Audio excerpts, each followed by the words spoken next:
Quelle est la mesure de l'angle bleu?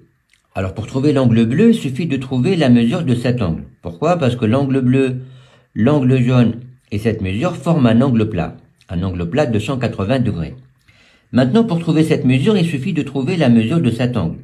Parce que là, dans ce triangle rectangle, on aura la mesure de deux angles.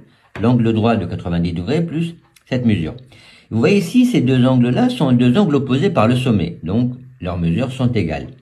Et donc là, on peut trouver facilement la mesure de cet angle. Pourquoi? Parce qu'on a un triangle équilatéral qui a trois angles égaux. 180 divisé par 3 est égal à 60. Donc là, on a 60 degrés pour l'angle vert. Ces deux angles-là sont deux angles opposés par le sommet. Donc là, on a 60. Donc là, on a 60 degrés aussi. Maintenant, dans le triangle rectangle, là, on a 60. L'angle droit est égal à 90 degrés.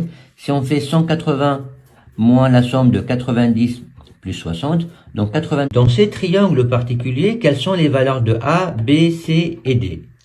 Alors on sait que la somme des mesures des angles dans un triangle est égale à 180 degrés. Or, le premier triangle est un triangle équilatéral. Un triangle équilatéral possède trois angles de même mesure.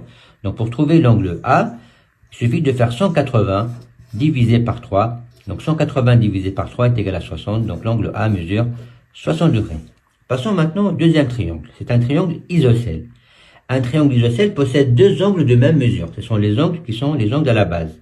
Donc cet angle-là, il fait aussi 70 degrés. Donc pour trouver l'angle B, il suffit de faire 180 moins 70 fois 2. Alors 70 fois 2 est égal à 140. Et 180 moins 140 est égal à 40 degrés. Passons maintenant au troisième triangle. C'est un triangle rectangle.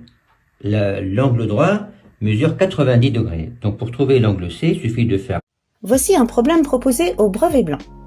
Je tenais à vous le partager pour vous montrer que c'est important de travailler avec les valeurs justes. Ici, la question est, le triangle BCE est-il rectangle? Donc on a trois étapes. Première étape, trouver la longueur CB. Deuxième étape, trouver la longueur BE. Troisième étape, utiliser la réciproque de Pythagore pour démontrer que le triangle est rectangle ou pas. Donc je passe vite sur les deux premières. Vous pouvez mettre en pause pour réviser le théorème de Pythagore si vous voulez. On trouve comme longueur CB racine carrée de 365, soit 19,1 cm arrondi au millimètre. Pour la longueur BE, on trouve racine carrée de 724, soit 26,9 cm arrondi au millimètre.